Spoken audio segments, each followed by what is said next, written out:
नमस्कार, मी अनिल उपाध्ये. शिवसिद्ध बातमीपत्रात आपलं स्वागत आहे. पाहूया आजची बातमी. पेठ वडगाव इथल्या उन्नती लोकसंचलित साधन केंद्राची 16वी वार्षिक सर्वसाधारण सभा उत्साहात पार पडली. याबाबत अधिक माहिती अशी की हातकणंगले तालुक्यातील पेठ वडगाव इथं महिलांच्यासाठी कार्यरत असणाऱ्या उन्नती लोकसंचलित साधन केंद्र पेठ वडगावची 16वी वार्षिक सर्वसाधारण सभा मोठ्या उत्साहात पार पडली. सभेची सुरुवात सावित्रीबाई फुले यांच्या प्रतिमेचे पूजन, स्वागत गीत आणि प्रार्थनेने झाली. यावेळी मान्यवरांच्या हस्ते वार्षिक अहवालाचे प्रकाशन करण्यात आलं. यावेळी मकरंद चौधरी यांनी महिलांना आरोग्यविषयक मार्गदर्शन केलं. विवेक ढेकणे यांनी पशुपालन व शासनाच्या योजनांची माहिती दिली. प्राध्यापक जगन कराडे यांनी उद्योजकता, महिला सक्षमीकरण याबाबत माहिती देऊन महिलांनी निर्माण केलेल्या उपप्रकल्पांचे कौतुक केलं. पोलीस कर्मचारी प्रमोद शिंदे यांनी कायदेविषयक मार्गदर्शन केलं. यावेळी जिल्हा समन्वयक माविमचे कुंदन शिंगारे यांनी बचत संघटन, व्यवसाय, कर्ज परतफेड आणि लाडकी बहीण पतसंस्थाबाबत मार्गदर्शन केलं. तसेच कोल्हापूर जिल्हा लाडकी बहीण पतसंस्था संस्थेचे कार्यालय पेठ वडगाव येथे सुरू होणार अशी घोषणा केली. अध्यक्ष सौ माधुरी पाटील यांनी सन 2024-2025 मधील सीएमआरसीच्या कामांचा आढावा सादर केला. कार्यक्रमात हाय लिंकांग गट, तिरंगा थाळी स्पर्धा तसेच गुणवंत विद्यार्थी यांच्या सन्मानाबरोबरच यशस्वी उद्योजिका म्हणून श्रीमती शबाना तौफिक जमादार यांना सन्मानित करण्यात आले. तसेच कार्यकारिणी सदस्य व सीएमआरसी स्टाफ यांनी उपस्थित राहून कार्यक्रम यशस्वी केला. सचिव सौ मुक्त डवरी यांनी अहवालाचे वाचन केले. कार्यक्रमासाठी कुंदन शिंगारे, जगन कराडे, विवेक ढेकणे, मकरंद चौधरी, इम्रान इनामदार, पवन कुलकर्णी, सुजाता कणसे यांच्यासह बचत गटातील महिला मोठ्या संख्येने उपस्थित होत्या. व्यवसाय आहे की जे 10 दिवसाला आर्थिक व्यवहार त्याचा चालू राहतो. त्यानंतर दुसरी गोष्ट, आपण सकाळी उठल्या काय पितो सांगा? चहाला काय लागतं? दूध. त्यासाठी आपण जनावर पाळतो आणि ते दूध जर स्वच्छ चांगल्या गाईचं असेल किंवा म्हैशीचं असेल तर आपलं आरोग्य सदृढ राहणार आहे. बरोबर का नाही? त्याचप्रमाणे आज आपल्या देशाची लोकसंख्या 140 कोटी आहे. 140 कोटी लोकसंख्येला जर दूध, अंडी आणि मांस याचं जर आपण गणित काढलं तर हे उद्योग कधीच बंद पडणार नाही. एक वेळ दुसरे सगळे उद्योग बंद पडतील पण दूध, अंडे आणि मांस हे उद्योग कधीच बंद पडणार नाही. त्यामुळे या क्षेत्राला कधीच मरण नाही. त्यामुळे आजपासून प्रत्येकाने एक ठरवा की माझ्या घरी एक तर शेळी असली पाहिजे. त्या शेळीचं मी तुम्हाला अर्थचक्र सांगतो. एक शेळी असेल तर तुम्हाला वर्षाला किती उत्पन्न देते? किती जणांकडे शेळी आहेत? हात वर करा. पुढच्या वर्षी नक्कीच सगळ्यांकडे असणार मी सांगितल्यावर. गाई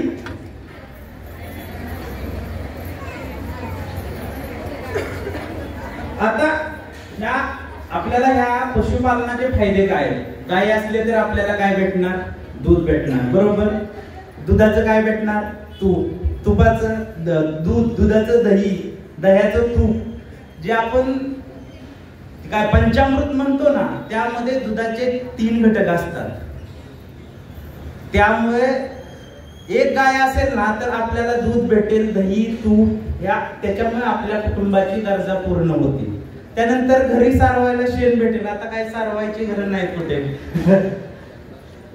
त्याचा शेणाचा दुसरा फायदा आहे की आपल्याला जे शेत आहे त्यामध्ये आपण किंवा परसबाग केली, तिथेच आपलं एक वांग्याचं झाड लावलं, एक मिरचीचं झाड लावलं, एक कोणतं तर 2.5 मास लावलं, त्याच्या शेंगा खाल्ल्या, आपलं आरोग्य एकदम व्यवस्थित राहिलं. बरोबर. ते शेण टाकून त्याच्यामुळे बघा किती फायदा आहे आपल्याला एक गाय पाळली तर. त्यानंतर शेळी पालन कमी खर्च आहे. एक शेळी पाळायला काही जास्त खर्च येत नाही. आपल्या घराच्या ह्याच्यात बी ठेवू शकतो. सन 2024-25 मध्ये लोकसंचलित साधन केंद्राच्या माध्यमातून वेगवेगळे उपक्रम राबवण्यात आलेले आहेत. त्या महिलांचे एचपी तपासणी असेल, स्त्री पुरुष संयुक्त मालकी हक्क असेल, जेंडर प्रशिक्षण असेल, तसेच कायदाविषयक प्रशिक्षण असेल, तसेच शेळी पालनची आपली एफपीएससी सांगितली तशी त्या पद्धतीने एफपीसी आहे, त्यात आपले सभासद आहेत. तसेच आपली नवनिर्देशिनी अंतर्गत शेतकरी सहकारी संस्था आहे, त्याच्यामध्ये सुद्धा आपले बऱ्यापैकी महिला हे आहेत. त्याचप्रकारे सरांनी सांगितल्याप्रमाणे लाडक्या बहिणीची क्रेडिट कोऑपरेटिव्ह संस्था आपण केली. त्याचं ऑफिस आपण उन्नती लोकसंचलित साधन केंद्र पेठ वडगाव ठिकाणी स्थापन केलेलं आहे. त्यातल्याच एक आपल्या पाठीमागे काही महिला उभ्या आहेत.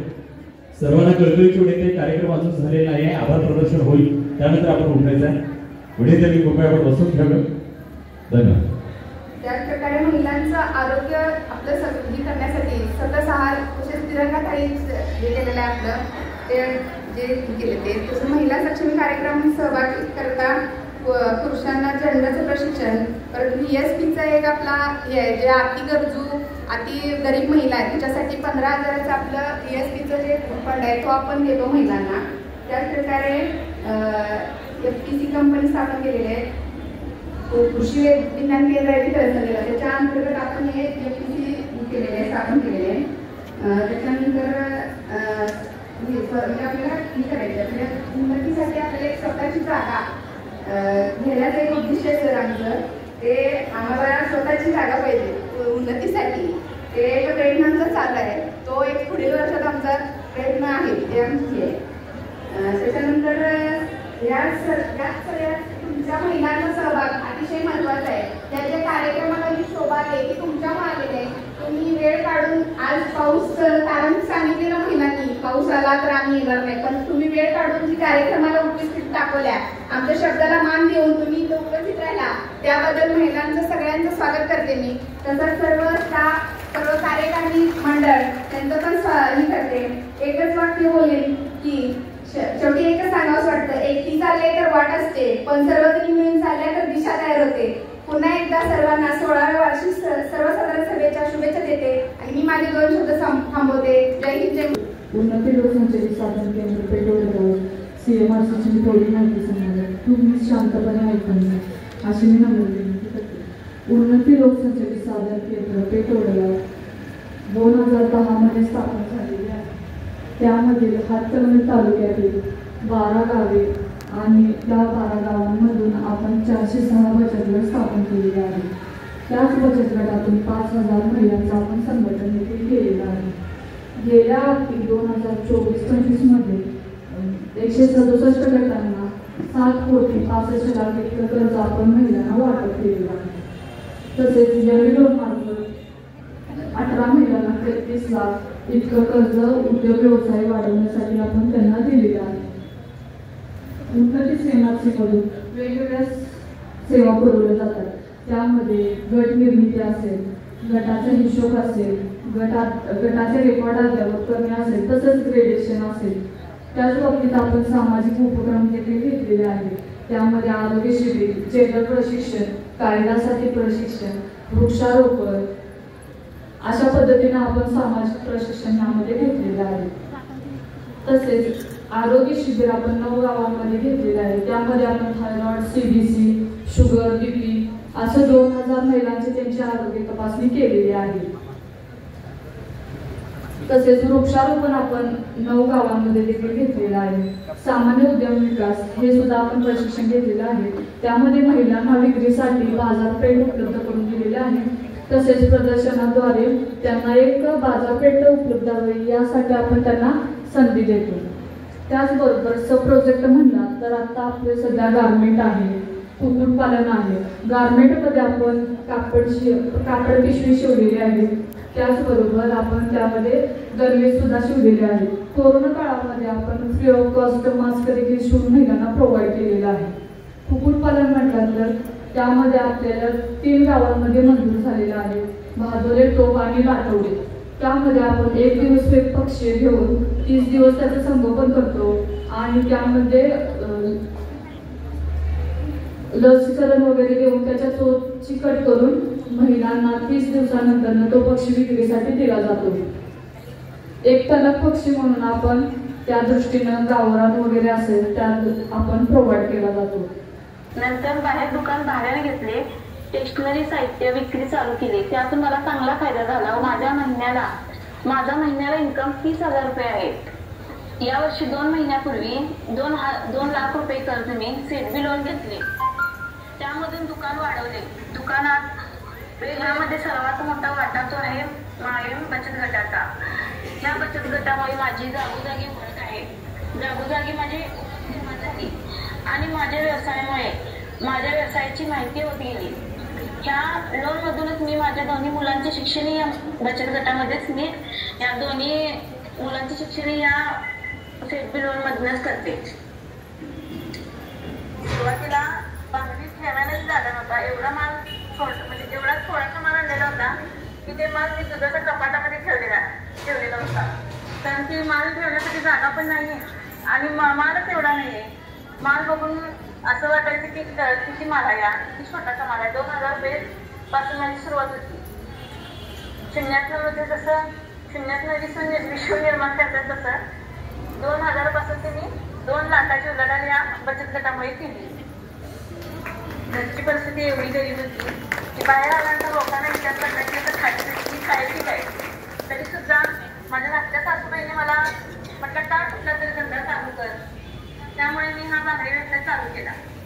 बांगडी व्यवसायामुळे मला भरपूर फायदा झाला. सुरुवातीला मला बांगडी हातात धरता येत नाही, तरी सुद्धा महिलांनी भरपूर मला साथ दिली की राहून देत नाही म्हणजे तर त्यांना मदत करायची. त्यामुळे त्यांनी मला त्या बांगडी म्हणजे मला कसं तर मदत करायची म्हणून त्यांनी जसं कसं येईल तसं माझ्याकडनं बांगडी आणून घेतली. त्याच वेळी अचानक असा मी गटातून विषय काढून टाकलेला होता, कारण की गटाकडे भरायला पैसेही नव्हते माझ्याकडे. एके दिवशी माझी आणि पूजा मॅडमांची ओळख झाली. ते बी रिक्षामध्ये. मॅडम मला विचारलं तुमचा गट आहे काय. मी म्हटलं नाही. तर मॅडम म्हटलं गट करा, बचत गट करा. तर मी म्हटलं बरं आहे. तर मग दुसऱ्या दिवशी मॅडम घरी झाल्या. घरी आल्यानंतर मॅडमांनी बचत गट मला चालू केला. लगेचच्या थोड्या बायकांनी मी आपला बचत गट चालू केला. 10 महिला फक्त होत्या. 10 महिलांमध्ये मला पहिला सुरुवातीला 47,000 रुपये कर्ज मिळालं. त्या कर्जातूनच मी 5,000 रुपये कर्ज घेतलं. त्यातून मी सुरुवातीला फक्त 2,000 रुपयाचा माल आणलेला. एवढा माल आणलेला की एवढाच माल दिसत होते की 2-3 तोडे दिसत होते. त्या 2-3 तोड्यावर मी माझं एवढं मोठं बिझनेस चालू केलाय. आणि आता एवढ्यामध्ये बांगडीमध्ये मी टॉपर आहे की माझ्याकडनं एकदा ते म्हणता बांगड्या घातल्या त्या दुसऱ्या वेळेला दुसरीकडे जात. सुरुवातीला बांगडीचा व्यवसाय चालू केला. बांगडीचा व्यवसाय कस्टमर भरपूर आहेत मला. आणि महिला आल्या की बांगडी गाठवता येते काय. कारण की आमच्यात जे आम्ही बांगडी घालतोय ते गाठवतोय. त्यामुळे मी गाठवायला बी चालू केलं. गाठवता महिला म्हणाला आणि काय येते आणि काय करताय भाभी. तर सुरुवातीला मी पिकोफॉलही करत होते. त्यामुळे मी पिकोफॉलचं मशीन घेऊन पिकोफॉलही करते. त्याचबरोबर माझ्याकडे टेलरिंग साहित्य आहे. गाठवण्याचं साहित्य होलसेल दरामध्ये मी विकते. एवढी गरीब परिस्थिती असताना सुद्धा मी शून्यातून विश्व निर्माण करू शकले. ते म्हणजेच महावीरच्या बचत गटामुळे. म्हणून मी महावीरच्या अंतर्गत उन्नती लोकसंचालित साधन केंद्राचे खूप खूप ऋणी आहे. असंच मला भविष्याची महावीरची साथ मिळवून हीच ईश्वरचरणी प्रार्थना. पुढे आपला सन्मान स्वीकारण्यासाठी आपण मंचावरती यावं.